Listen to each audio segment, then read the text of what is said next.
informados de todos los contenidos y webinars de AFM en YouTube, suscribíos y dale a la campanita. Un saludo. Egunon, Guzti hoy. Bueno, buenos días a todos y os damos la bienvenida a este webinar de AFM Cluster titulado Modalidades de Financiación Internacional en India y China. Un webinar que hacemos de la mano de Bankinter, uno de nuestros partners, a quien damos las gracias por acompañarnos en el día de hoy. Bueno, yo soy Juanjo Gómez, soy responsable de partners dentro de AFM Cluster. Y el objetivo de esta jornada es acercaros información, compartir con vosotros información útil relativa a estos dos mercados que tienen una importancia capital, ¿no? para nuestro sector, India y China. Hicimos el año pasado una jornada similar centrada, en ese caso, en Estados Unidos y en México, y en el día de hoy hablaremos sobre esos dos mercados, sobre oportunidades para nuestras empresas y sobre opciones de financiación, gestión del riesgo país y otros aspectos que consideramos que son muy interesantes. Comparto con vosotros el contenido de la jornada de hoy. Yo haré una breve presentación de lo que es AFM Cluster y el trabajo que hacemos dentro de la asociación. Luego Miquel Artola, director del área de mercados de AFM, compartirá un poco cómo están las cosas para el sector de la fabricación avanzada en India y China, en ambos países, y luego pasaremos ya al bloque importante, hablando de modalidades de financiación internacional de ambos países, de la mano de Juan José Otamendi, subdirector adjunto de Asia, Europa, Unión Europea y Oceanía, de Luis Bleda, que es director de estructuración de negocio internacional de Bankinter, y de Álvaro Lázaro, especialista de mercado de capitales de Bankinter. Luego finalizaremos esta sesión de 1 hora y media aproximadamente con un turno para responder preguntas, para dar respuesta a las dudas que podáis tener. Así que os invitamos a que en cualquier momento, a través de la pestaña de chat o de preguntas y respuestas, podáis compartir con nosotros las dudas que vayáis teniendo, que responderemos al final de la sesión en ese último bloque. Bueno, por mi parte lo que os quiero compartir es esta información relativa a lo que es el ecosistema de AFM Cluster y, como veis, es un paraguas que agrupa a través de diferentes asociaciones a los colectivos relacionados con el manufacturing avanzado a nivel de toda España. Un poco la piedra angular y el origen de AFM Cluster es AFM Máquina Herramienta, donde agrupamos a las empresas fabricantes de máquina herramienta y de sus partes, componentes, accesorios y herramientas. Es un colectivo de 128 empresas, muy maduras, muy tecnológicas y también muy internacionalizadas, donde esos dos mercados, India y China, siempre han supuesto pues bueno, una presencia muy fuerte por parte de nuestras empresas y un espacio de oportunidad también. Ese ecosistema de máquina-herramienta está completado con otros colectivos, otras asociaciones que son ADIMAT, con la parte de las tecnologías de fabricación aditiva, SQUIN con fabricantes de herramientas de mano, AFMEC con empresas del ámbito de la subcontratación y el mecanizado industrial, APTEC con startups para el manufacturing y, por último, STEC, que es la asociación más reciente, con tecnologías inteligentes del ámbito de la automatización, la robótica, el software, etc. Como veis, son 6 asociaciones. El cuadro no está completo porque hay una nueva asociación que se incorporó en nuestra asamblea del pasado mes de mayo, el 4 de mayo, que es AIME, la Asociación de Importadores y Distribuidores de Máquina Herramienta, que desde ese día ya forma parte de AFM Cluster y que también completa este ecosistema de más de 700 empresas asociadas industriales. Todo este panorama lo completamos, como os decía, con ese colectivo de partners, donde hay más de 100 partners, donde integramos a empresas que aportan valor en su ámbito de actividad a el conjunto de empresas asociadas de AFM. Y ahí tenemos empresas proveedoras de productos y servicios industriales, empresas del ámbito de la logística, la consultoría y también del ámbito financiero, como en este caso Bankinter, con quien hacemos el webinar de hoy. Por último, el trabajo que hacemos dentro de AFM está estructurado en diferentes áreas relacionadas con diferentes iniciativas o actividades que hacemos en diferentes temáticas.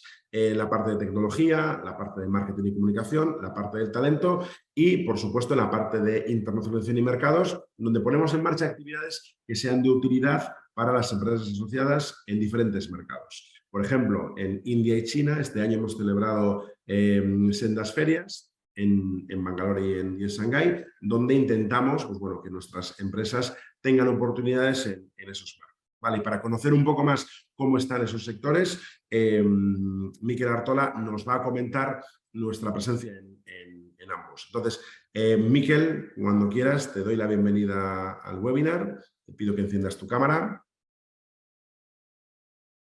Ahí te Hola, vemos. Egunon Guztioi, buenos días. Por mi parte, voy a realizar una pequeña introducción sobre la situación de nuestro sector en estos dos países, para que a continuación pues, los compañeros de Bankinter profundicen en el motivo principal de esta jornada, ¿verdad? La financiación en ambos países.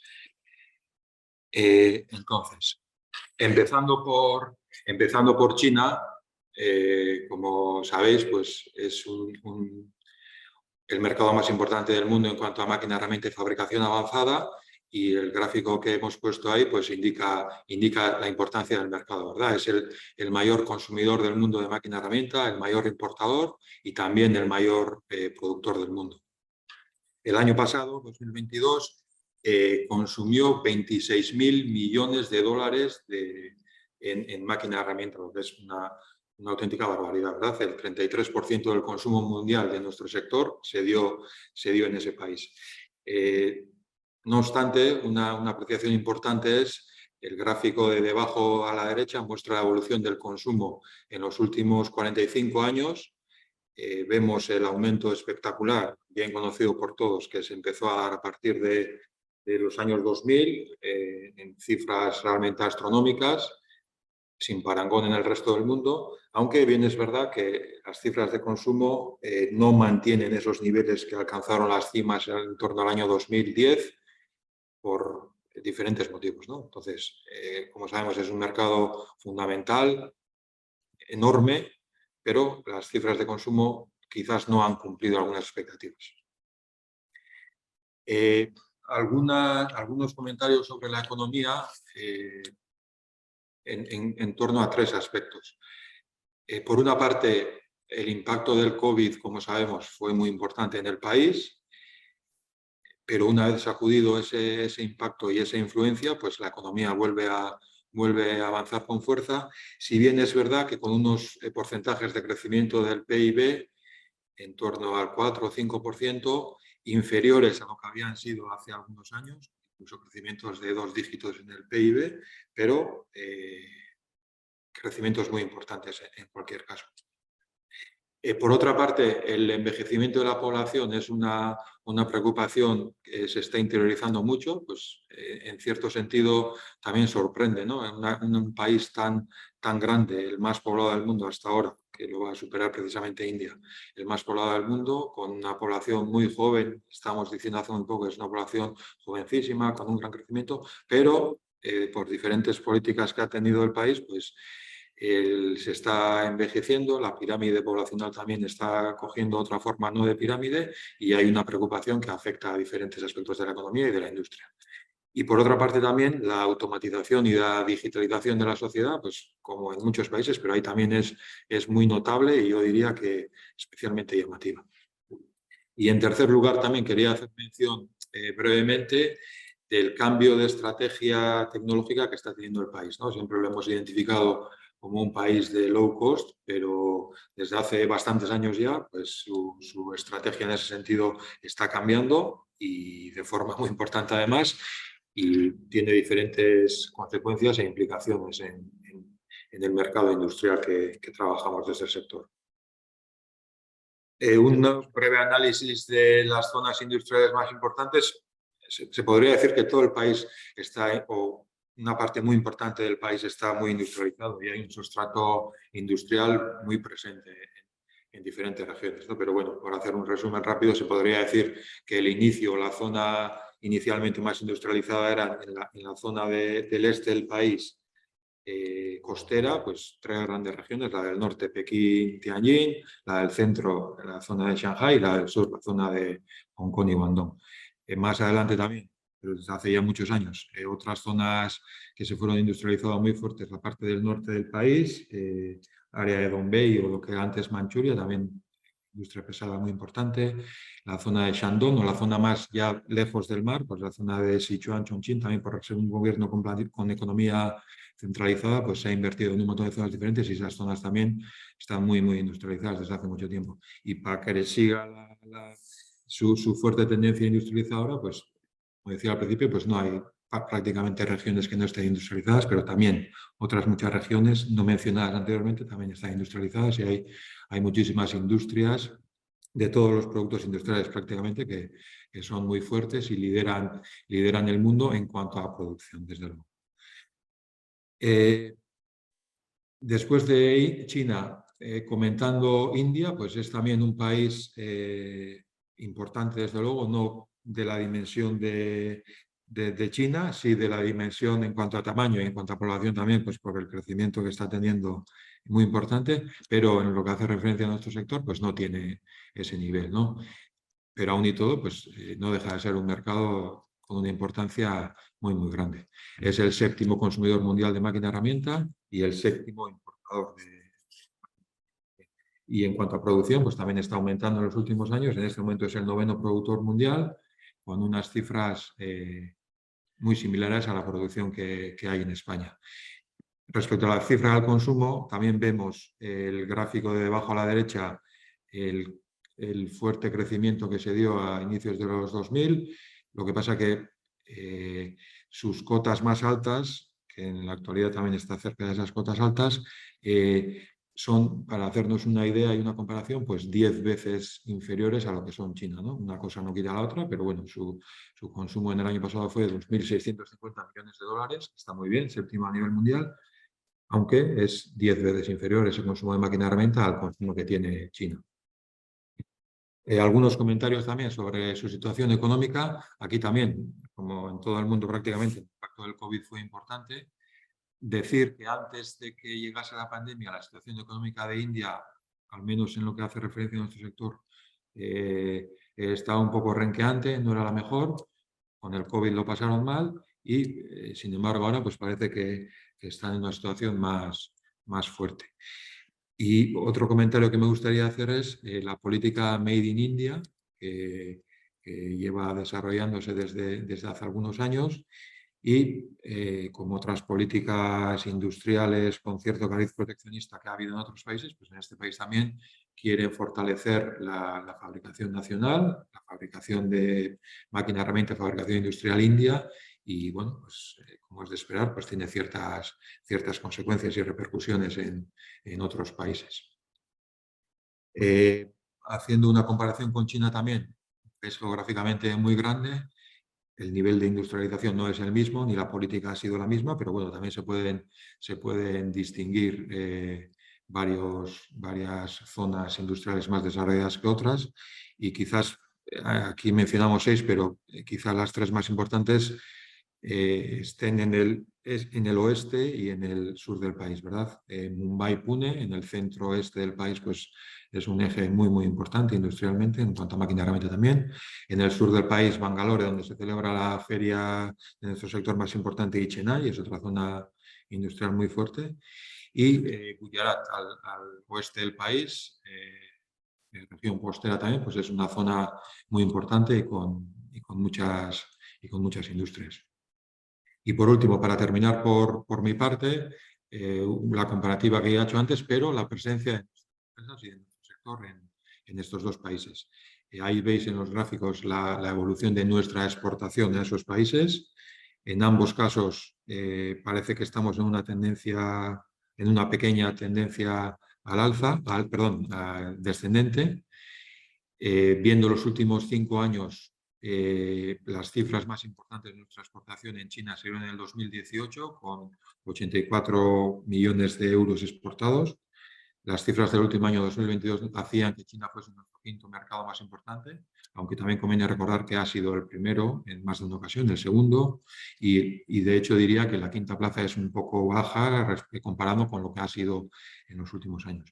En India, por contra, la cifra más alta de los últimos años ha sido el año 2021 con 45 millones de euros exportados. Y sin embargo, a pesar de que en estas curvas vemos estas curvas que son, como digo, la exportación nuestra en los últimos años, en cuanto hace referencia a los pedidos, que es la cifra, el valor más cercano, más reciente, la tendencia es claramente alcista y tanto en China como en India, pues los últimos meses estamos registrando coyunturas muy buenas y las expectativas de exportación a estos países serán buenas para los próximos meses y años. Y por mi parte, Juanjo, esto es todo. Muy Gracias. bien. Muchas gracias. También añadir que para los que tengáis interés en conseguir datos más concretos o más amplios, tenemos también un servicio de información que es AFM Data, donde hemos extraído esta información y que también está para compartir con todos vosotros. Vale, muchas gracias, Miquel. Vale, vamos ahora a pasar al siguiente de los ponentes, que es Juan José Otamendi. Él es subdirector general adjunto de Asia, Europa, no Europea y Oceanía, de la Dirección General de Comercio Internacional e Inversiones. Nos va a dar un poco esa visión, ¿no?, sobre cómo están esos dos mercados desde la parte de la Dirección General de Comercio Internacional. Así que, Juan José, muchas gracias por acompañarnos y te escuchamos. Vale, gracias, tocayo. Bueno, como ha dicho Juanjo, soy el subdirector adjunto de la Bilateral de Asia, Oceanía y Europa NUE de la Secretaría de Estado de Comercio, y quiero darles un poco la visión que tenemos en la Secretaría de Estado sobre el comercio con estos dos países, las posibilidades y los riesgos. En primer lugar, quería hacer un breve resumen de lo que hacemos en la Secretaría de Estado. Hacemos seguimiento de las relaciones económicas, comerciales y de inversión los países de nuestra demarcación, ver barreras hay a las exportaciones, a las inversiones y también las importaciones, y a través del registro de inversiones controlamos las inversiones extranjeras aquí. Somos los interlocutores en los aspectos económicos del Gobierno de España con los gobiernos de los otros países. Lo que hacemos fundamentalmente a través de unas reuniones periódicas, normalmente bianuales, llamadas comisiones mixtas. Y precisamente con India abordamos hace 2 meses, no sé si alguno de ustedes participó en ellas, una serie de reuniones en Delhi, acompañado de un encuentro empresarial en el que participaron hasta 150 empresas españolas. China, dada su nivel de importancia, queremos hacerlo anualmente, pero el COVID trastocó todo. Decir que estas reuniones se celebran a nivel de ministro con estos dos países. Además, quiero recordar el apoyo de la Secretaría de Estado de Comercio a la internacionalización de la economía española a través de sus instrumentos, como sería el FIEM, que es el Fondo para la Internacionalización de la Economía Española, que sirve no solo para financiar proyectos o compras de proyectos llave en mano, sino también para mercancías. Después, no hay que olvidar también COFIDES, más destinado a la inversión, CESCE, que ustedes seguro conocerán, puesto que otorga el crédito a la cobertura de exportaciones, y sobre todo el Instituto de Comercio Exterior, el ICEX, que opera a través de nuestra red de oficinas comerciales. Precisamente, tanto en India como en China, estamos muy bien representados. En India tendríamos 2 oficinas, en Delhi y en Mumbai, y se planteó incluso abrir una tercera en Bangalore. Pero bueno, las restricciones económicas son las que son. En China, por su parte, estamos presentes en Pekín, Shanghái, Cantón y, bueno, si se considera China, pues también en Hong Kong. Les quiero recordar el tipo de actividades que hacen las oficinas comerciales y que les puede resultar de utilidad. Fundamentalmente las consultas. Si tienen alguna duda en cuanto a la legislación aplicable, alguna restricción, no duden en, a través del ICEX, escribir a las oficinas comerciales. Incluso existe la posibilidad de hacer unos conectas, que son unas videoconferencias de media hora en las cuales el consejero les dará una pincelada y una primera aproximación a los mercados de su demarcación. Aparte de esto, estarían los servicios personalizados, que estos ya sí que son de pago, pero a un precio reducido, en el que destacan las agendas de negocios y la identificación de socios comerciales. Decir también que para la Secretaría de Estado de Comercio estos dos países son países de una importancia estratégica y como tal forman parte de un grupo llamado PASE, Países con Actuación Sectorial Específica, que son 12 países, bueno, ahora 11, puesto que Rusia ya no forma parte del mismo, en el que se recogen todas las actuaciones que se van a hacer en todos esos países. Bueno, ahora voy a empezar la exposición partiendo del hecho de que ustedes son más bien exportadores más que inversores y que tienen cierta experiencia exportadora, porque si no, ya les avanzo de que estos países no son los más fáciles con los que empezar. En primer lugar, hablaré de una serie de aspectos comunes y después ya me centraré en cada uno de esos países. El primero de ellos es que son los 2 países más poblados del mundo. Como ha dicho Miquel, que India iba a superar a China, según algunas fuentes ya lo ha superado. De hecho, China por primera vez en 68 años, es decir, por primera vez desde la Segunda Guerra Mundial ha perdido población. Son también dos grandes potencias en términos de PIB. China, con 18 billones de dólares, es la segunda economía del mundo, solo después de la estadounidense, que tiene 20 billones de dólares, billones evidentemente de los españoles. Cuándo se va a producir este sorpaso o si se va a producir es motivo de discusiones casi infinitas. Algunos dicen que se producirá antes del 2030 y otros consideran que no se llegará a producir. En lo que se refiere a la India, con 3,1 billones está entre la quinta y la sexta posición, aproximadamente al nivel de Reino Unido y Francia. En comparación, España sería la 14ª con 1,4 billones. En lo que se refiere a la renta per cápita, frente a los 30.000 de España, China tiene 18.000 e India 2.200, aunque muy desigualmente distribuidos, puesto que hay una clase alta y media considerable y creciente. De hecho, la clase media india es la mayor del mundo junto con la China. En lo que se refiere al mercado de las importaciones, India es el 10º mayor importador del mundo, después de Estados Unidos y China, que ocuparía en el segundo lugar. España, por ejemplo, estaría en la 15ª posición. Así, el mercado de importaciones de China es de 2,2 billones de euros, el de India es 480.000 y el de España, para que luego poner en perspectiva, 360.000.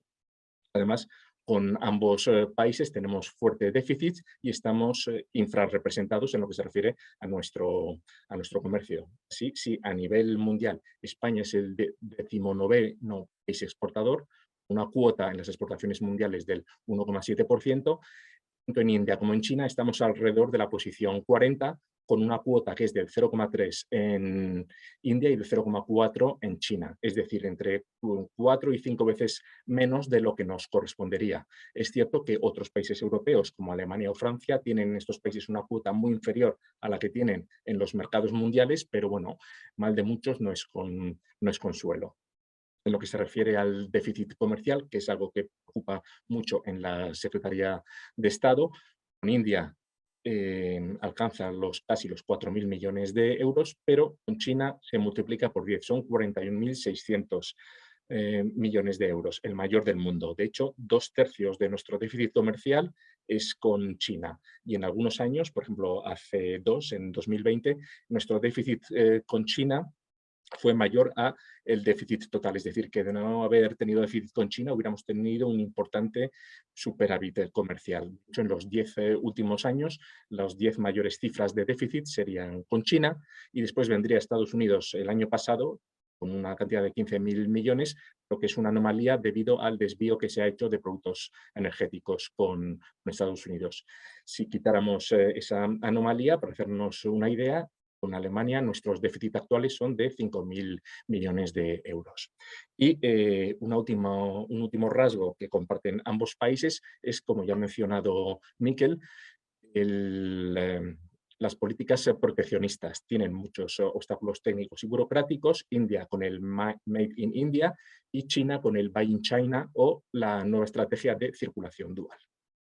Bien, si nos centramos en India, era un país de los que estaban ocultos en los BRICS y que ha sido una sorpresa su buena evolución en los últimos años, hasta tal punto que en 2018 fue el país de economía estructurada que tuvo el mejor crecimiento del mundo.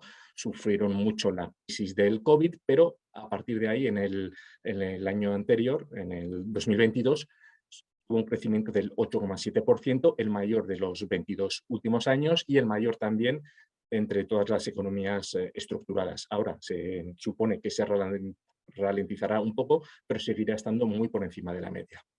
Como entrando ya en temas de comercio, India es nuestro cliente número 33, mientras que para ellos nosotros somos el proveedor número 41. Hay 230 empresas españolas instaladas en India, muchas del sector industrial, lo cual permite que haya un comercio intraempresa y está probado empíricamente que unas empresas suelen tirar más de las empresas nacionales, con lo cual eso para ustedes es una oportunidad.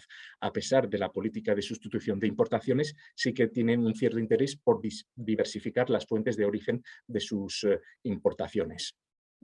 Otra característica del mercado es que las oportunidades de mercado sean probablemente de nicho para muchas empresas españolas y, como profundizaré posteriormente, tiene fuertes barreras arancelarias y no arancelarias. Lo que importa India, que recuerdo que es un importante importador mundial con 570.000 millones de dólares de importaciones. En primer lugar, el 30% es el petróleo y después el 15% oro y materias preciosas, en lo cual, evidentemente, poco podemos hacer. Menciono lo del petróleo porque puede dar lugar a problemas. Como ustedes saben, con el embargo europeo al petróleo ruso, ahora se está produciendo una desviación a través de India. India considera que eso es perfectamente legal, puesto que el producto que ellos exportan a España son refinados y no tiene nada que ver con el producto ruso original, porque se ha producido una transformación sustancial, pero la Unión Europea no las tiene todas consigo, quiere abordar el tema y esperemos que eso no lleve a una escalada de represalias. El tercer y cuarto capítulo importador de India serían el 84 y el 85 y el 85, son los que a ustedes les interesa. Después, perdón, en lo que se refiere a las oportunidades que tiene este país, habría que destacar una progresiva liberalización gracias a las políticas del primer ministro o del presidente, una mayor entrada de la inversión extranjera directa que tiende a importar o tiene una propensión marginal a importar mayor que las nacionales, una estabilidad política y de crecimiento económico y el hecho de que pueda ser una plataforma hacia el mercado asiático que mantiene acuerdos comerciales con casi todos los países de la zona. Como riesgos tendríamos el riesgo de desequilibrio macroeconómico, todavía tienen una alta inflación y un abultado déficit público. En segundo lugar, la lentitud para alcanzar un acuerdo de libre comercio con la Unión Europea puede desplazar el interés a otras zonas donde los acuerdos ya se han firmado, como Corea del Sur o los países de la ASEAN.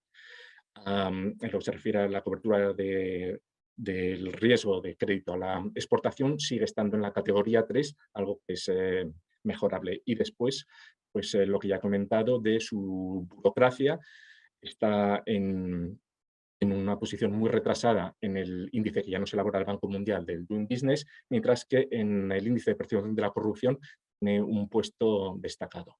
En lo que se refiere a la barrera a las importaciones, India clasifica los productos comercializados en 4 categorías: de libre importación, de importación restringida, de importación canalizada por empresas del Estado y los prohibidos. Los aranceles a la importación son muy altos en comparación con los estándares internacionales, aproximadamente del 10% para los bienes industriales.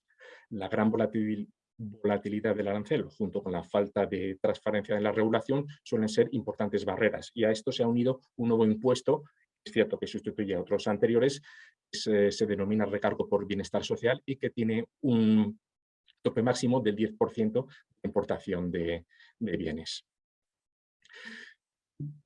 Último, querrían trasladarles una serie de consejos que da la Oficina Comercial de Bombay. Hay que recordar que la India tiene 29 estados, 7 territorios, hasta 23 idiomas oficiales y 22.000 dialectos. Las comunicaciones internas, las infraestructuras están todavía muy atrasadas. Un camión tarda 8 días en ir desde Calcuta a Mumbai, por lo cual la Oficina de Mumbai considera que las pymes deberían considerar un enfoque regional cuando traten de abordar el mercado indio. Y después una serie de consejos para las reuniones, como un ligero retraso en lo que se refiere a la puntualidad no tiene excesivos problemas, ya que se puede achacar el tráfico, la importancia del saludo inicial y siempre con la utilización del título profesor, doctor o mister, y si no conocemos el nombre, sir o madam. Un apretón de manos, empezar con la persona de más alto rango, ya que la jerarquía es fundamental, entregar las tarjetas de visitas, antes de comenzar las reuniones hablar de cuestiones generales, tener en cuenta que las negociaciones son siempre lentas, utilizar lenguaje diplomático, nunca decir no, sino más bien lo intentaré, veré lo que se puede hacer, probablemente. No obviar los problemas que en los ingresos y los pagos en India, hasta tal punto que la Oficina de Bombay organizó un webinario específico sobre el tema, y paciencia, paciencia y mucha paciencia.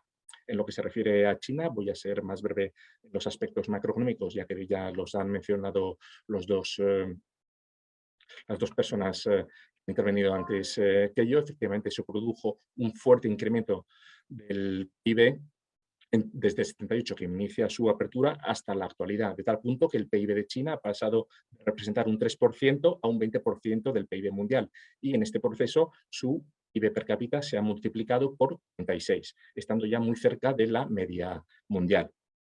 Entre 2012 y 2019, el crecimiento que antes se basaba en fomentar las exportaciones da un cierto giro hacia un patrón de crecimiento más equilibrado y cualitativo, con mayor peso de la demanda interna en los servicios y un enfoque creciente en la innovación y la sostenibilidad medioambiental. Y este enfoque es el que se sigue ahora en el 14º Plan Quinquenal de 2021 a 2025, que plantea la estrategia de circulación dual.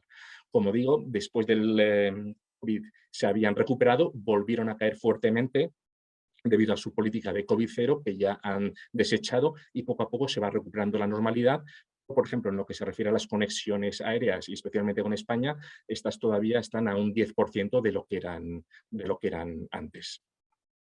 En lo que se refiere a los sectores de interés para la exportación española, pues coinciden básicamente con los productos de ACM. De hecho, en el programa PASE se menciona en primer lugar los productos industriales, la maquinaria y los bienes de equipo, ya que China es el primer mercado mundial de máquina herramienta, y un dato que no ha dicho Miquel, puede ser libre para corregirme, es que el 40% de las ventas españolas de máquina herramienta se realizan en China. En lo que se refiere a las principales barreras de acceso al comercio en este sector industrial que les afecta a ustedes, estaría el certificado CCC, China Compulsory Certification, un sistema de certificación y aseguramiento a la calidad de productos importados que afecta fundamentalmente a la máquina herramienta, automóvil y productos electrónicos. Es un sistema que carece de flexibilidad y en realidad no tiene en cuenta el nivel de riesgo asociado al producto, es simplemente una barrera. Al igual que en India, las licitaciones de compras públicas está limitada porque no son firmantes del acuerdo de la OMC. Otro problema que tienen son los derechos de la propiedad intelectual y de industria, aunque ha avanzado en su homologación en su desarrollo a la Unión Europea. Las penas tienen su efecto disuasorio y ustedes corren el riesgo de las imitaciones. La única manera de hacerlo es la innovación constante. Y después la última de las barreras que voy a mencionar sería la de las licencias y autorizaciones, ya que en muchos sectores se requiere el registro del producto, obtener la licencia o autorización previa para acceder al mercado chino, en una tramitación que puede prolongarse hasta 2 y 4 años en determinados sectores. Y por último, al igual que he hecho en India, unos pequeños consejos de cómo operar en el mercado chino, la importancia de las relaciones personales y respeto a la jerarquía. El punto de arranque de negociación con los chinos suele ser bastante exagerado. En algunos casos se podría considerar un insulto, lo que no les debe llevar a ustedes al uso de estrategias agresivas. Al contrario, deben continuar con la negociación intentando persuadir a obtener los resultados esperados. Los chinos son muy pacientes en sus actividades cotidianas y el proceso de negociación no es una excepción. Por lo tanto, no se debe mostrar impaciencia. Es recomendable, si no se conoce el mercado, ir acompañado de un especialista en la negociación, ya que hay determinadas peculiaridades. Por ejemplo, así como en India he dicho que la costumbre es dar la mano, aquí es una ligera reverencia y en ningún caso dar la mano, a no ser que su experto le recomiende otras cosas. Y después están las típicas obsequiar con regalos o con invitaciones a comer. Bueno, me quedo aquí. No sin antes recordar una vez más que las oficinas económicas y comerciales de España, tanto en India como en China, están a su disposición. Juanjo, muchas gracias. Muy bien, Juan José. Bueno, pues muchísimas gracias, muy interesante y muy completo. Os recuerdo a todos que podéis enviar preguntas que responderemos en el último bloque, al final de las ponencias, a través de la pestaña de preguntas y respuestas o de chat. Y vamos ahora con Luis Bleda, él es director de estructuración de negocio internacional de Bankinter y nos va a hablar desde la perspectiva igual más financiera. Luis, bienvenido y cuando quieras te escuchamos. Bueno, muchas gracias, Juanjo. Buenos días a todos. Bueno, nosotros lo que vamos a ver ahora son alternativas de financiación internacional Evidentemente, con el tiempo que tenemos no podemos cubrir todos los aspectos de financiación internacional, sino que lo vamos a enfocar más bien en aquellas soluciones o productos que, siendo financieros, podemos considerarlos una herramienta también comercial. Es decir, nos pueden ayudar a vender más en estos mercados, siendo capaces de ofrecer financiación a los clientes, ¿no? A los compradores de maquinaria o bienes de equipo. Vamos a poner una pequeña presentación. Como decía, como cuando abordamos, en este caso, los mercados de India o China, la posibilidad de ofrecer financiación al comprador, sobre todo en el sector del que estamos hablando, es fundamental y puede implicar, pues, el que se pueda conseguir captar un cliente nuevo o el que se pueda mejorar las condiciones de venta con un cliente actual. Hay que tener en cuenta que los costes de financiación locales en estos mercados, comparados con los costes de financiación que tenemos en Europa, pues son muchos más altos, e incluso la posibilidad de acceder a financiación a medio y largo plazo está cerrada para determinadas empresas, con lo cual poder complementar la oferta técnica y la oferta de precio con una oferta de financiación, como digo, puede ser crítico a la hora de conseguir una ventaja comercial. Además, bueno, pues todos conocemos que otros competidores de mercados europeos, italianos, alemanes, pues también van con estas soluciones de financiación al cliente acompañando sus ofertas comerciales y técnicas, ¿no? Entonces, a la hora de abordar qué mecanismos o qué instrumentos tenemos disponibles para ofrecer financiación a nuestros clientes en India o China, y hablando sobre todo de los mecanismos de financiación con apoyo oficial, siempre, y seguro que muchos de los asistentes al webinar pues tienen en la cabeza, digamos, dos figuras clásicas, ¿no?, de la financiación con apoyo oficial, de la financiación a las exportaciones con apoyo oficial, como serían el crédito comprador y el crédito suministrador. Entonces, nos vamos a centrar en estas dos figuras, vamos a comentar algunos aspectos prácticos o algunas novedades recientes en estas dos modalidades de financiación. Básicamente, como decía, hablamos de dos figuras, ¿no? Hablaríamos de una primera figura que sería una financiación directa al comprador indio o al comprador chino, que esa es la que viene representada por la póliza CSD de crédito a comprador. Básicamente es un mecanismo por el cual el banco, pues en este caso Bankinter, daría un préstamo directamente al comprador indio o al comprador chino para financiar ese contrato, digamos, esa adquisición de ese bien, de esa maquinaria, ¿no?, que produce y que vende el cliente español. En ese caso, lo que hace Bankinter es contratar con CESDE una póliza de seguro de crédito comprador que le asegura al banco el riesgo de ese préstamo, el riesgo de impago de ese préstamo concedido al comprador. Evidentemente, el asegurado de esa póliza pues será el banco, es el banco quien contrata esa póliza. En este caso no hay participación por parte del exportador, es una participación residual. En cuanto a los plazos a los que puede llegar esa financiación, bueno, pues podrían llegar a plazos de hasta 10 años, dependiendo del país y dependiendo del tipo de proyectos. Si es un suministro, si es un llave en mano, pues se puede llegar a más plazos. Sí es importante tener en cuenta que en operaciones que sean superiores a 2 años de amortización, existen una serie de limitaciones que impone la OCDE a través de lo que se conoce como el consenso de la OCDE y que está vigente y aplicable para todos los países miembros de la OCDE, pues con el fin de no crear desventaja o mejor dicho, ventajas competitivas con instrumentos financieros. Cabe la posibilidad en crédito comprador, en esta financiación directa, de que esa financiación se pueda ofrecer a tipo variable o a tipo fijo CIR, que es el que publica la OCDE todos los meses. Esto podemos desarrollarlo un poco más adelante.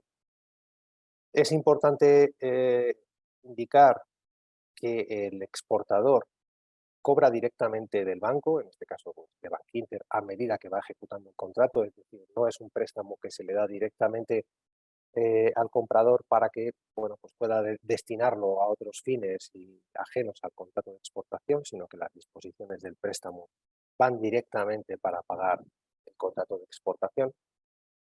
Y sí es cierto que esta figura del crédito comprador es más compleja de estructurar que la que vamos a ver a continuación, que el crédito suministrador, más complejo en cuanto a lo que a lo que supone las negociaciones del convenio del contrato de préstamo que se hace entre el banco y el comprador, la necesidad de tener despachos locales del país del deudor, etcétera.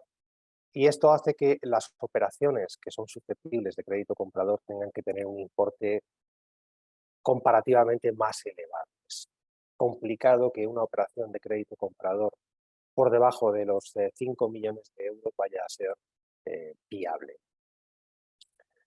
Entonces, esta sería la primera de las alternativas, la financiación directa al comprador a través de la póliza de crédito comprador de CESTE.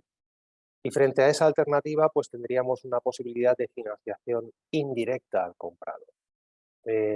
Bueno, aquí el concepto de directo o indirecto está planteado desde la óptica de la entidad financiera.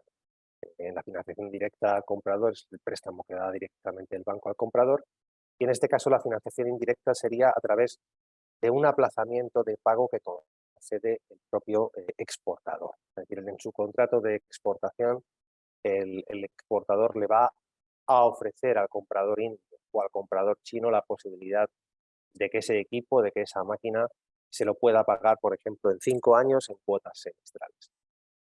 ¿Cómo y por qué va a hacer eso el exportador sin comprometer, sin asumir más riesgos y sin comprometer sus recursos financieros? Pues básicamente porque se entra en una estructura en la que el exportador va a contratar con CESTE una póliza de seguro de crédito suministrador, que esa póliza de seguro lo que le va a asegurar va a asegurar dos cosas distintas. Por un lado, va a asegurar el riesgo de impago de ese aplazamiento que le ha concedido al comprador, y por otro lado también le puede asegurar el riesgo de resolución injustificada del contrato.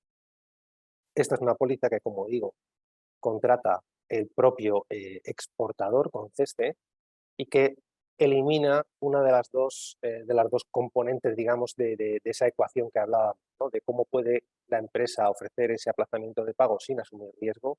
Bueno, pues ese riesgo iría con la póliza de crédito suministrador de CESTE y sin comprometer sus recursos financieros. ¿Cómo lo haría? Pues básicamente porque lo que entraría dentro de esa estructura es un banco, sería Bankinter, que lo que haría sería descontar sin recurso ese aplazamiento de pago, comprar de alguna forma esa deuda concedida o que ha asumido el comprador con el exportador.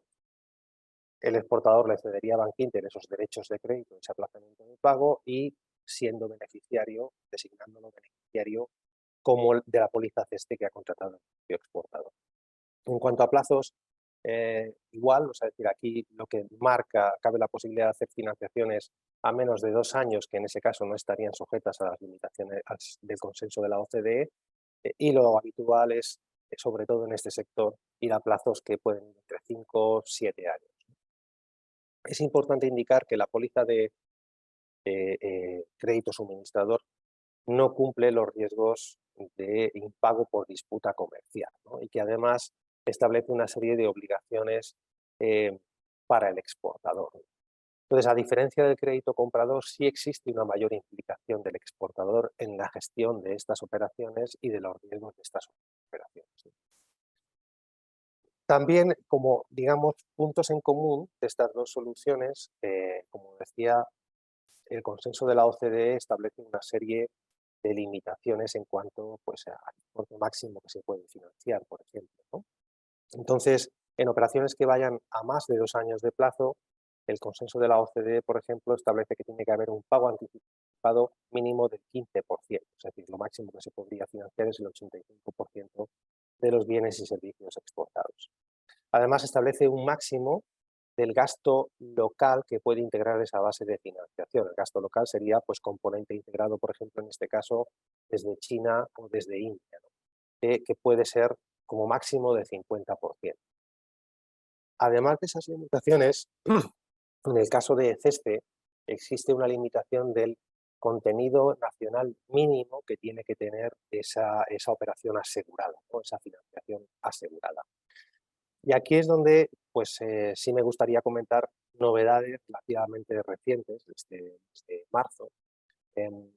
Tradicionalmente, bueno, pues, se ha dicho que CESPE, como ECA, comparado con, por ejemplo, otras ECAs del entorno, con SACE en Italia o con UKF en Reino Unido, pues tenía cierta falta de flexibilidad en cuanto al contenido nacional mínimo exigido, ¿no? Y lo cierto es que em, se han ido haciendo esfuerzos por de alguna forma flexibilizar esa exigencia de contenido nacional mínimo y actualmente se podría llegar a un contenido nacional mínimo del 20% en determinados casos, ¿no? Es decir, por ejemplo, en el caso de operaciones de países, o digamos con deudores de países de categorías de 0 a 4, ese porcentaje de material contenido nacional mínimo podría llegar a ser hasta un 30%, ¿no? Y sin embargo, si son de países de categorías 5 a 7, tendría que ser del 40%. El 20% de contenido nacional mínimo aplicaría cuando, por ejemplo, estamos hablando de exportadores que son pymes o de operaciones que son consideradas verdes, ¿no? O sea, con una serie de criterios que bien sea los que establece la OCDE o bien por la taxonomía de la Unión Europea se consideran operaciones verdes. Como digo, se ha hecho un esfuerzo por flexibilizar ese contenido nacional mínimo, de forma que, por ejemplo, un exportador, una empresa española que tenga una incorporación, por ejemplo, de origen europeo, pues importante en su contrato de exportación, pues va a tener hoy más flexibilidad a la hora de poder ampliar la base de financiación que ofrece a su cliente en India o en China. Básicamente dos esquemas muy básicos de cómo funciona tanto el crédito comprador como el crédito suministrador. Aquí pues podemos ver a la izquierda el esquema de crédito comprador, como pues hay un contrato comercial entre el exportador y el comprador. Y por otro lado lo que hay es un convenio de crédito, un préstamo que concede directamente el banco al comprador. El banco es quien contrata la póliza de crédito comprador con CESPE y a medida que el exportador va embarcando las mercancías o cumpliendo los hitos de pago del contrato, es el banco quien abona directamente al exportador las disposiciones. Mientras que, por ejemplo, en el caso del crédito suministrador, pues aquí lo que tenemos es un contrato de exportación firmado entre el exportador y el comprador. El exportador es quien contrata la póliza de crédito suministrador con CESPE. Se designa, en este caso, beneficiario de esa póliza a la entidad financiera. El exportador embarca, cumple los hitos de pago, cede los derechos de crédito al banco de forma que el comprador, a partir de ese momento, a quien va a pagar es directamente al banco. Dentro de estas dos figuras, como decía, la participación o la implicación del exportador en la estructura de crédito suministrador es más importante, ¿no? Y siempre hay ciertas consideraciones que hay que tener en cuenta. Y un proceso, por ejemplo, de poder ofrecer financiación al comprador a través de esta estructura, a través de un aplazamiento de pago, pues requiere tener cierto conocimiento de cuáles son las prácticas o las exigencias que se pueden aplicar a esa operación. Por ejemplo, en el caso de una operación de crédito suministrador, es habitual, por ejemplo, que CESPE exija que la deuda que asume el comprador con el exportador pues esté instrumentada en los ejecutivos válidos conforme a la legislación del país del deudor, ¿no? En este caso de India o de China. Y hay, bueno, pues ciertas particularidades que el exportador debe conocer para no perjudicar esa cobertura. Ahí, por supuesto, el asesoramiento de la entidad financiera es fundamental porque todas esas condiciones tienen que luego poder reflejarse en el contrato. Entonces, por ejemplo, ¿no? Pues situaciones como que En el caso de China, si estamos hablando de que el título ejecutivo que se ha optado, que se ha elegido es una letra de cambio, pues conocer, por ejemplo, que las letras de cambio en China tienen que tener, además del importe en número, tienen que tener también en caracteres chinos y si no, no son válidas, pues es un ejemplo de situaciones que se pueden dar que desconociéndolas pues se puede poner en peligro esa cobertura o esta estructura de financiación. Como digo, aquí el poder anticiparse y el poder trabajar esa financiación al cliente desde el principio es crítico, ¿no? Evidentemente, cuando se ofrece esa financiación al cliente, lo que se pretende es que los costes de esa financiación pues, sean asumidos por el cliente, ¿no? Que de alguna forma ese aplazamiento de pago sea neutro en cuanto a costes para el exportador.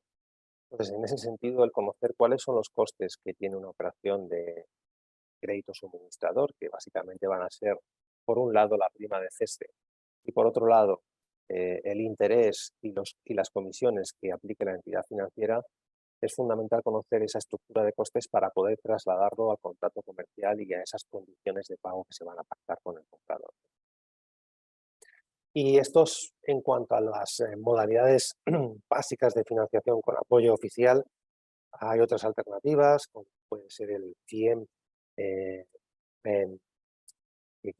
se gestiona a través de la Secretaría de Estado de Comercio y el ICO, y que bueno, pues también ofrecen esa posibilidad de ofrecer financiación al comprador de India o de China de nuestros productos. Más allá de estas dos soluciones, pues existen, y además en estos mercados, pues también funcionan posibilidades como, por ejemplo, el cobrar a través de créditos documentarios con pago diferido, el poder ofrecer pago diferido a los clientes siempre y cuando el medio de pago pues sea un crédito documentario, de forma que luego con la entidad financiera podamos descontar sin recurso ese compromiso bancario representado por ese crédito documentario.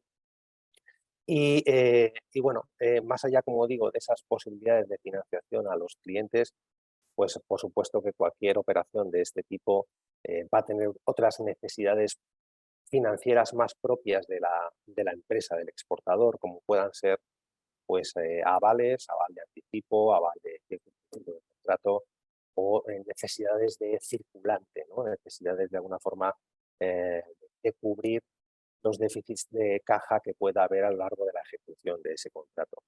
Y en ese sentido, por supuesto, pues hay otras herramientas disponibles, como por ejemplo pueden ser la póliza ceste de ejecución de avales o la póliza ceste de circulante, mediante las cuales pues, las entidades financieras, nosotros desde Bankinter podemos ofrecer la posibilidad de dar avales o circulante con una cobertura de ceste que puede llegar hasta el 50%. Evidentemente, las líneas de avales y las líneas de circulante sin la cobertura de ceste, por supuesto, también están disponibles para los clientes.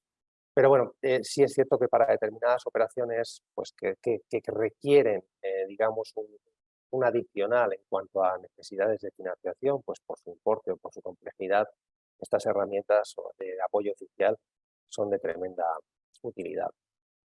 Y como digo, el tiempo tampoco permite mucho más. Por supuesto que luego después en el turno de preguntas, si hay alguna cuestión más concreta sobre estos mercados o estos productos, estaré encantado de estarla. Muchas gracias. Muy bien, Luis. Bueno, pues muchas gracias también por esta parte. Insisto en lo que ha dicho él. Podéis enviar preguntas, ya hemos recibido alguna y al final de la sesión del siguiente ponente, pues haremos un coloquio para contestarlas. Damos la bienvenida a Álvaro Lázaro, él es especialista en mercado de capitales de Bankinter. Luis, tienes que dejar de compartir la presentación. A ver, vale, ahora ya está. Álvaro, bienvenido y cuando quieras también te escuchamos. Hola, buenos días. Muchas gracias. Oye, un placer estar aquí hoy con vosotros. Agradeceros a todos por hacernos partícipes. Queríamos hablar un poquito de lo que es el mercado de divisas, para lo que preparo una presentación, a ver si soy capaz. Aquí está.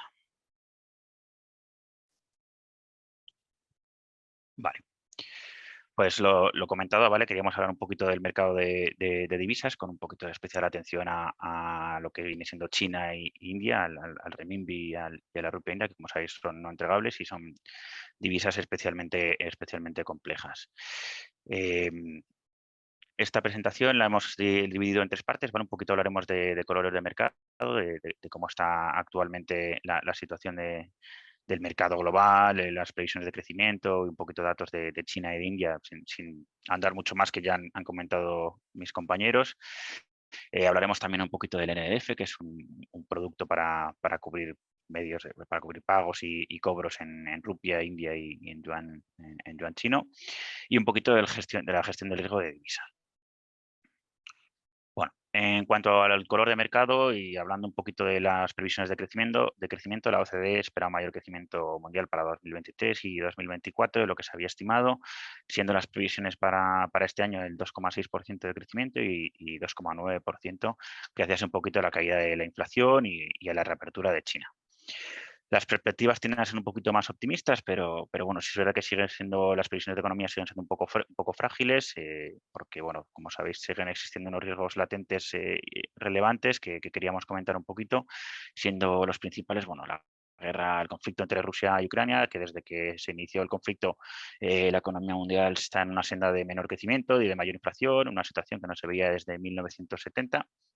Antes de la guerra, la economía mundial se había embarcado en una recuperación fuerte, aunque algo dispar tras la crisis del COVID-19, pero se prevé que factores como el endurecimiento de la política monetaria, el aumento de las tasas de interés reales, la persistencia de los elevados precios de energía y el débil crecimiento de los ingresos reales de los hogares y un poquito la caída también de la confianza de los consumidores, debiliten todo el crecimiento, especialmente agravante en la zona euro y en Estados Unidos, que están experimentando una brusca desaceleración. Se prevé que en 2023 las principales economías de mercado emergentes de Asia representen cerca de 3/4 partes del crecimiento del PIB, lo cual esto para ellos está siendo una pequeña oportunidad. Otro factor de riesgo relevante son los bancos centrales. Como sabéis, en este entorno complejo e incierto, los bancos centrales se ven obligados a acelerar sus subidas de tipos, principalmente para luchar contra la inflación. Este tono más agresivo de los bancos centrales ante la inflación está provocando, pues eso, una volatilidad elevada en los mercados, de divisa especialmente, que hace, pues oye, que seguirle la tendencia de las divisas sea cada vez más difícil de acertar. La Fed hasta ahora ha realizado varias subidas de tipos para mantener la inflación y proteger la divisa. La última ha sido de 25 puntos básicos y actualmente se encuentran en el entorno del 5%. El Banco Central Europeo está marcado también varias subidas de tipos y la última ha sido también de 25 puntos básicos y se esperan todavía otras 2. Es verdad que la Fed sí que empieza a tener un mensaje algo más dovish de reducir esa bajada de tipos. Sí que es verdad que tras los últimos datos económicos el mercado interpreta que todavía hay cabida para mayores subidas, dado que la inflación sigue siendo elevada y la economía está siendo bastante robusta, con lo cual aguanta más subidas que le pueden echar, con lo cual ya no se descuentan subidas de tipos, pero no se descuentan bajadas de tipos hasta final de año, para el último trimestre. Ahora mismo la referencia en Europa están en torno al 3,25. Bueno, el Banco de Inglaterra, por ejemplo, en el 4,25. Con todo esto tenemos un dólar apreciado frente a las principales divisas y primas de riesgo más elevadas en otros países, ¿vale? Otro factor de riesgo son la inflación en las materias primas, que esto ya lo venís viendo desde hace tiempo y somos conscientes todos de ellos. Hasta ahora hemos tenido una inflación muy elevada y persistente de forma generalizada y seguirá siendo elevada para este 2023. Sí que es verdad que se empiezan a ver signos de moderarse o de mejorarse en algún aspecto, pero bueno, estas presiones inflacionistas se han intensificado y gran parte ha sido debido a la guerra en Ucrania, los excesos de liquidez tras las ayudas por parte de los gobiernos después del COVID, han hecho que suban los precios de la energía y las materias primas. El encarecimiento de la energía ha contribuido a un aumento de los precios en la cesta de bienes. Esto lo estamos sufriendo todos y esperemos que vaya a ir reduciéndose paulatinamente para mediados de año y finales de año. Un poco las previsiones para la economía van a depender un poco de los datos. Los próximos datos a revisar y a estar pendientes en cuanto a datos económicos son el deflactor del PIB este viernes, el PIB americano.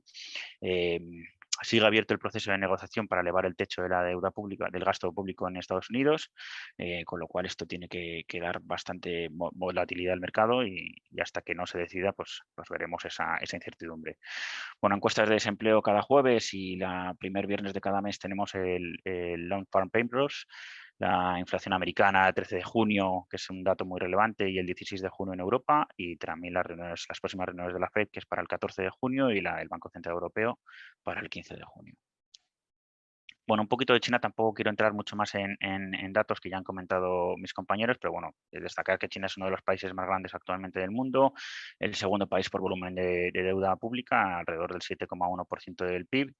Tiene una economía altamente diversificada, donde domina el sector manufacturero y agrícola, y actualmente China ha recuperado un poco la senda de crecimiento. La segunda economía del planeta está creciendo actualmente en un torno al 4,5% interanual en el primer trimestre del año, por encima de muchos pronósticos. Y según estimaciones oficiales publicadas este martes por la Oficina Nacional de Estadística, el dato refleja que es un país que está cambiando después de 3 años casi encerrado con todo el tema del COVID. El año pasado el Producto Interior Bruto aumentó un 3%, que fue el segundo peor dato en más de 4 décadas, y el dato del primer trimestre se encuentra por encima de los últimos 3 trimestres y con un incremento del 2,2%. Poco más que comentar. La inflación está bastante moderada. La última tasa de variación fue del 0,1% en abril de este año. Bueno, en cuanto a su divisa, cabe destacar que la estrategia de China en los últimos meses, bueno, el Banco Central de China en los últimos meses ha sido un poquito a contracorriente del resto de bancos centrales, que se han centrado más en la contención de la inflación. Sin embargo, el Banco Central de China se ha centrado más en el objetivo de crecimiento.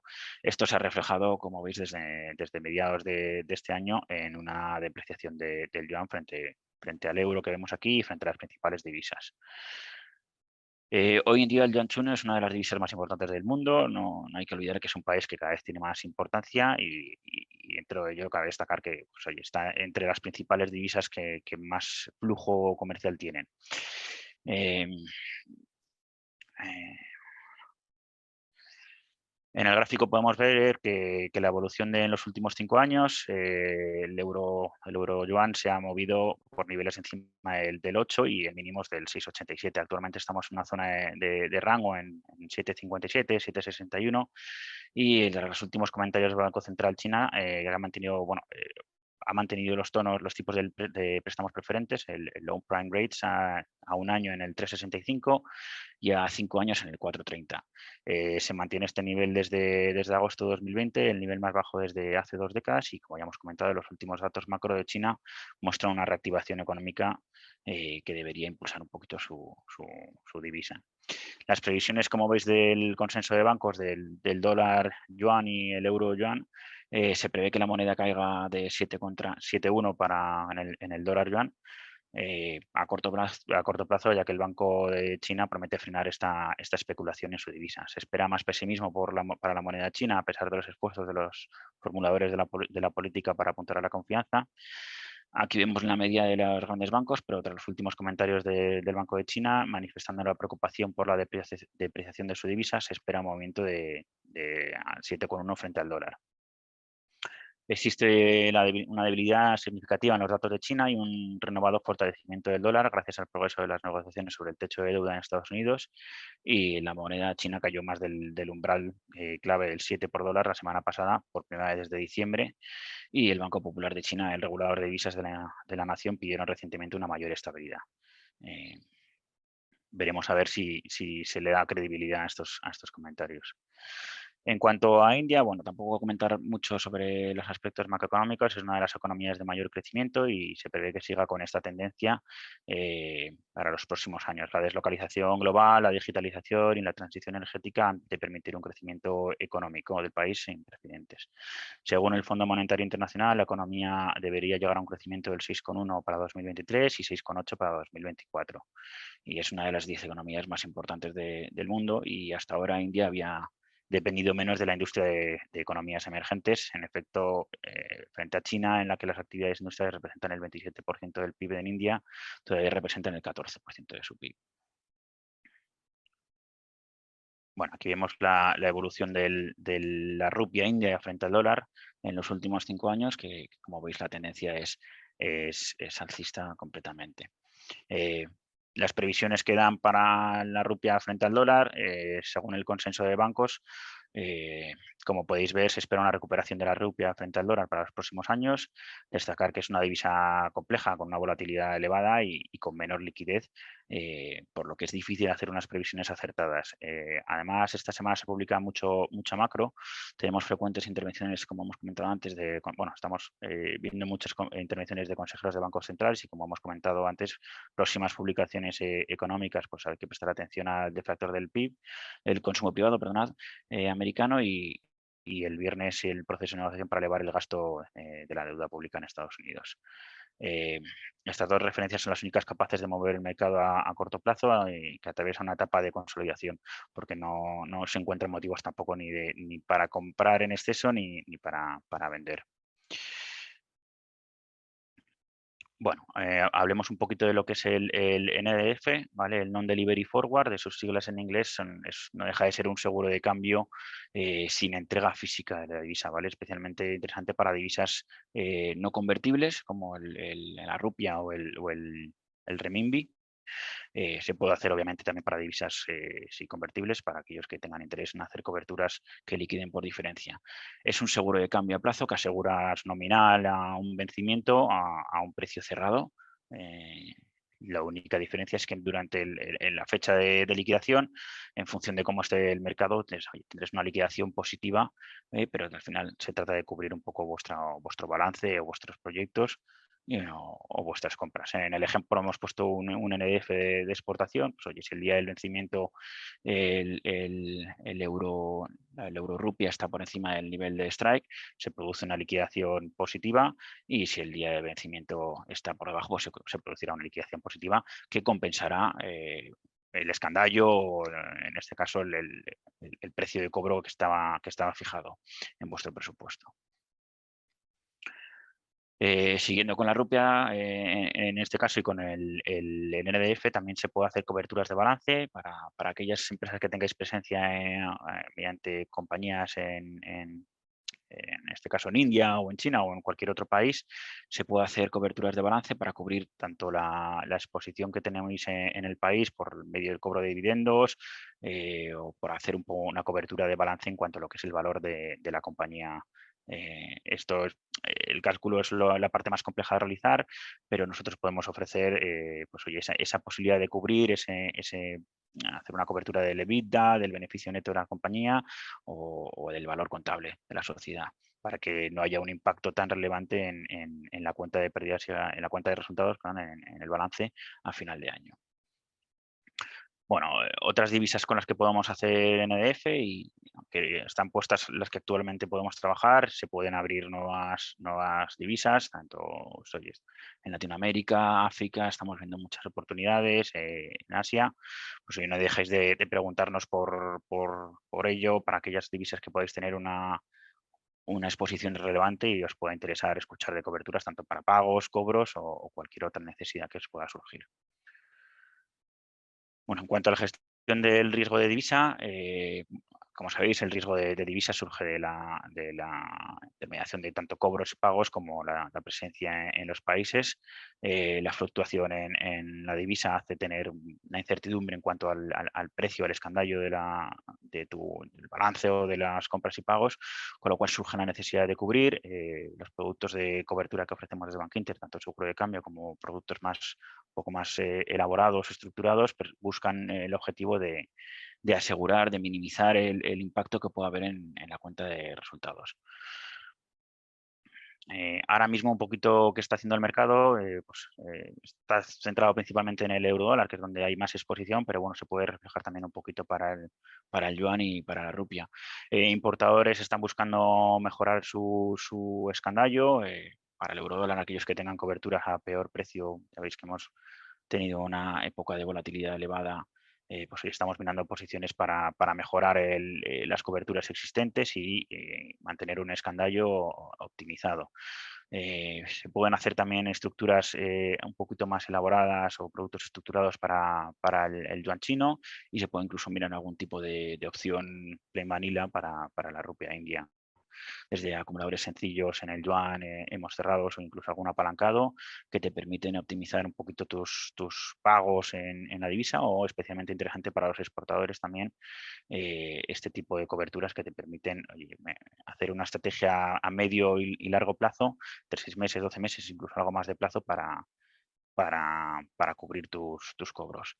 En el dólar se está haciendo mucho para productos de rentabilizar liquidez, vía FX Swap o Dual Currency por el diferencial de tipos. Es verdad que ahora mismo ha caído un poquito la volatilidad, pero bueno, siguen saliendo productos interesantes que te permiten optimizar la liquidez, ¿no? Rentabilizar un poquito la exposición, la liquidez que hay en cuenta, tanto para clientes que tengan exposición en dólar, en euros, e incluso se puede buscar algún producto interesante para el yuan. Y nada, por concluir un poco a modo de resumen, desde Banco Inter intentamos hacer coberturas que sean a medida de cada cliente. No hay una cobertura perfecta ni una es mejor que otra. Intentamos buscar aquella que encaje más con las necesidades del cliente, del proyecto o de la situación en la que se están enfrentando. Intentamos ofrecer productos combinados que permitan tanto asegurar el escandallo como incluso buscar estrategias que te permitan optimizar. E intentamos ofrecer una gestión activa de la divisa, ¿no? Al final, la gestión activa te permite minimizar riesgos, te permite optimizar y ajustar tu escandallo al momento de mercado, y oye, tener siempre coberturas que te permitan asegurar tanto cobros como pagos. Y nada, no dudéis en contactar con nosotros en la mesa de tesorería, tanto conmigo como con mi compañera Carmen Salmerón, que muchos habéis tenido el placer de conocer y espero que conozcáis más adelante, o conmigo o con cualquier compañero. Estamos a vuestra entera disposición para lo que podáis necesitar. Muchas gracias, un placer. Muy bien, Álvaro. Gracias a ti. Y con Álvaro terminamos el bloque de ponencias. Confiamos en que os hayan parecido interesantes y vamos a abrir unos últimos minutos para responder preguntas que nos podéis mandar. Entonces, os pido por favor a los 4 que encendáis vuestra cámara y vuestro audio para ir respondiendo a esas preguntas, y al resto de asistentes os invito a que enviéis también las preguntas a través de las pestañas de chat o preguntas y respuestas. Vale, pues vamos a arrancar con 2 preguntas que nos han llegado sobre India. Una, bueno, un poco más general, que dice así, dice, ¿hay posibilidades reales de que la Unión Europea sancione a India por el tema del petróleo ruso? Bueno, a ver, una de las normas de la Unión Europea en lo que se refiere a estas sanciones es no aplicar el principio de extraterritorialidad. Es decir, no se le podría sancionar a India por importar petróleo. Puede hacer lo que quiera. Lo que sí que se podría hacer es intentar prohibir que ese petróleo llegue a Europa. Es decir, sería más bien prohibición a la importación de petróleo de origen ruso. Dicho esto, ahora se está discutiendo en el COREPER, en el Comité de Representantes Permanentes, el 11º paquete de sanciones a Rusia, y uno de sus objetivos es evitar la elusión de las sanciones que se han ido produciendo en los 10 paquetes anteriores. Pero, de momento, el de la India no está sobre la mesa. Esto ha salido porque determinadas autoridades de alto nivel de la Unión Europea han mencionado que lo que estaba haciendo India no se podía hacer, mientras que los indios han dicho que sí. Es decir, esta discusión se ha hecho pública y entonces, pues, claro, el que se tenga que retirar, pues corre el riesgo de perder la cara y claro, entonces ya nunca, no se puede saber a ciencia cierta dónde va a pasar, pero no, a día de hoy no es probable. Eso sí, aunque las sanciones no se apliquen a India, sino la prohibición sea únicamente a las empresas europeas, como estas dejarían de importar de la India, a India la afectaría, claro. y entonces a ver qué es lo que podría decir. Lo que está claro es que el mundo multilateral que había antes pues está cambiando, ¿no? Y la actitud hacia China y India pues está cambiando. Con la guerra de Ucrania se ha visto que no somos un único bloque y como fuera de la Unión Europea y de Estados Unidos, países como Brasil o como India pues no están o han adoptado, mejor dicho, una posición de neutralidad, ¿no? No ven el mundo con nuestros mismos ojos. Muy bien, gracias, Juan José. También relacionada con India, una pregunta que nos han enviado para Luis. Dice, ¿habría alguna posibilidad de hacer un leasing internacional a un cliente de India a un plazo de 5 años y un importe de 1,5 a 3 millones de euros? Es una pregunta como muy concreta. Sí.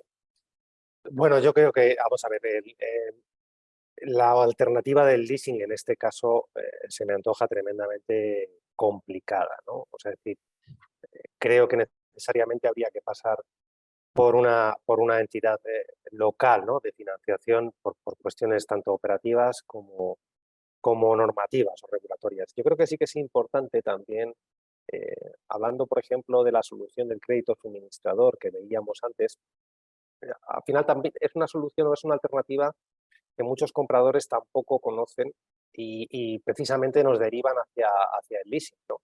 Pero, por ejemplo, o sea, decir, ¿qué puede motivar a un comprador a valorar una solución o una propuesta de financiación en base a un crédito suministrador frente a otras alternativas como, por ejemplo, un crédito comprador o, por ejemplo, un préstamo bancario con su pool local? Bueno, pues hay una que sí que es fundamental y que además la compara, por ejemplo, con el leasing, que es que el hecho de que ese aplazamiento de pago que concede el exportador, esa financiación, no es una deuda financiera, no es una deuda bancaria como tal, queda dentro de su capítulo de proveedores y en ese sentido, pues empresas que puedan tener mayor preocupación por sus ratios o por sus niveles de endeudamiento en cuanto a lo que es deuda financiera o deuda bancaria, pues pueden encontrar en el crédito suministrador, y de hecho lo hemos visto en algunos casos, una alternativa perfectamente válida al leasing, ¿no? Y además, bueno, pues hay algunas posibilidades de acomodar los calendarios, digamos, de amortización de esa maquinaria, eh, probablemente no exactamente igual que a un supuesto de leasing, pero de ajustarlos al máximo posible. Entonces, eh, yo diría que el leasing probablemente no desde aquí, o sea, habría que hacerlo localmente, pero la alternativa del crédito suministrador podría funcionar. Muy bien. Perfecto, Luis, pues gracias y lo damos por respondido. A ver si hay alguna pregunta más. Si yo os quería hacer una pregunta un poco en general, poniéndonos en la piel de una empresa, un fabricante de bienes de equipo, de máquina herramienta que bueno, tiene una operación en marcha para una venta de un equipo en India o en China, en alguno de estos dos mercados, desde la óptica financiera, ¿cuáles serían las recomendaciones de lo primero que tiene que hacer o cómo es la sucesión de lo que tiene que hacer para asegurar la operación, que esté todo bueno, perfectamente estructurado y trabajado para que sea una operación de éxito? Bueno, yo creo que, a ver, evidentemente la información es fundamental, ¿no? Y evidentemente, pues con un cliente con el que se va a empezar a trabajar y donde, bueno, pues esa información que nos puede facilitar sobre su solvencia, sobre su capacidad de pago, no se ajusta a los estándares mínimos o aceptables, pues evidentemente tendríamos que ir a pedir mayores garantías de cobro, por lo menos en las primeras operaciones, ¿no? En ese sentido, pues son países donde crédito documentario es un instrumento bastante habitual de cobro, ¿no? Eh, y luego, pues como digo, las herramientas de cobertura, bien sea a través de este o de otras aseguradoras privadas o incluso el apoyo que podamos dar las entidades financieras en lo que es esa información, pues es fundamental, ¿no? Ya sabemos que además son países que se distinguen primero por muchas veces no tener excesiva transparencia en lo que es la información financiera que facilitan las empresas y por otro lado, pues el ser negociadores muy duros, ¿no? En ese sentido, pues como digo, la experiencia que pueda tener la entidad financiera, pues puede ayudar, claro que sí. Muy bien.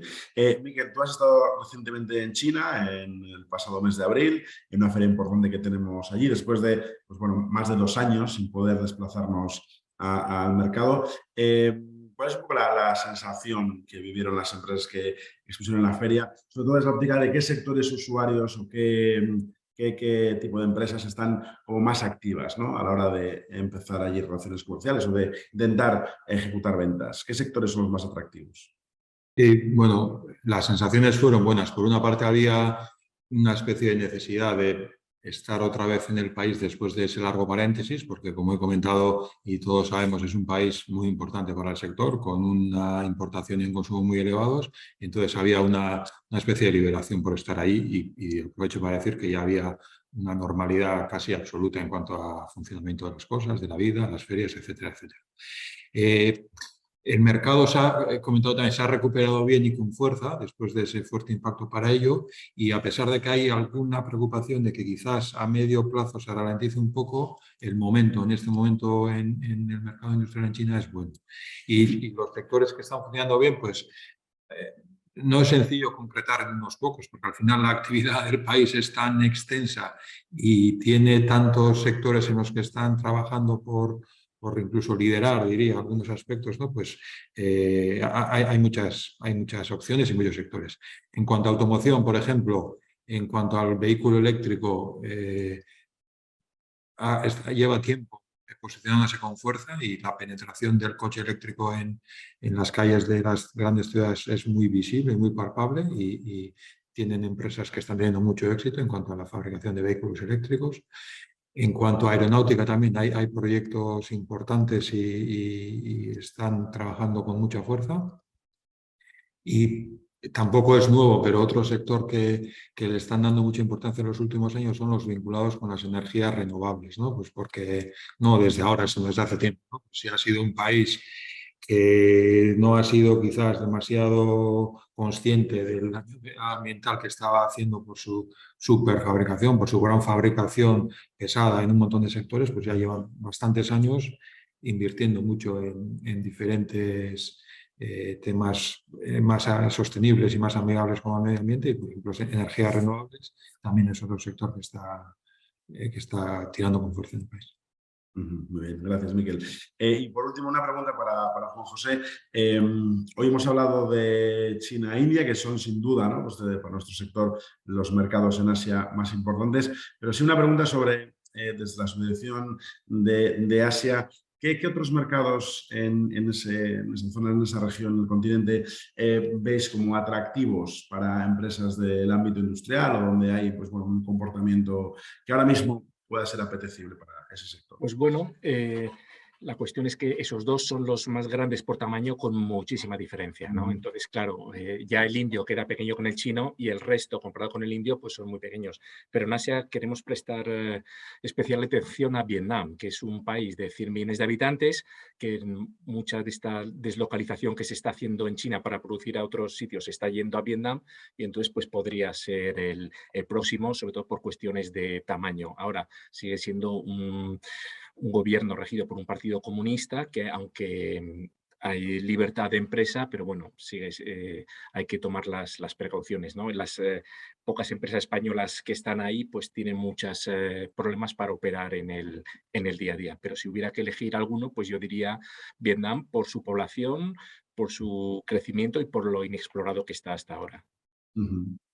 Yo creo, Miquel, que lo corroboramos, ¿no?, por nuestra parte, porque Sí, es un mercado que las cifras de consumo del año pasado, 2022, han sido francamente atractivas en la parte de máquina herramienta y tiene muchas oportunidades. Así que, bueno, pues igual en el futuro podemos hacer una jornada también para hablar de ese mercado, de otros que sean de interés.